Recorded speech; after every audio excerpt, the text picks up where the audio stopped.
আব্বা আমার একটা বিয়ে করায় দেন। ষাঁড় তো ছোট কুকুরকে একশোতেই উড়িয়ে দেয়, এইদিকে বড় কুকুর ম্যাজিক দেখাতে গিয়ে নিজেই 12টা বাজিয়ে ফেলে।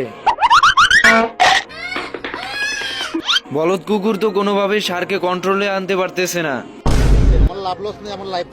এরপর কুকুর ষাঁড়কে আসতে দেখে দরজার কাছে গিয়ে দরজা খুলে দেয়।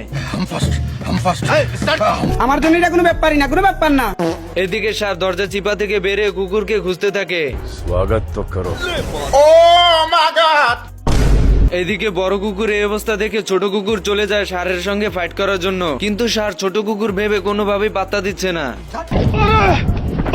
ষাঁড় কুকুরকে পাত্তা না দেওয়াতে ছোট কুকুর কাঁদতে থাকে। এইদিকে ষাঁড় কুকুরকে কাঁদতে দেখে হাসতে থাকে। ষাঁড়ের এত হাসি দেখে কুকুর রেগে গিয়ে ষাঁড়কে বলতে থাকে, আওয়াজ এত উঁচা কেন বাতি যা, খবর কি? জানি না।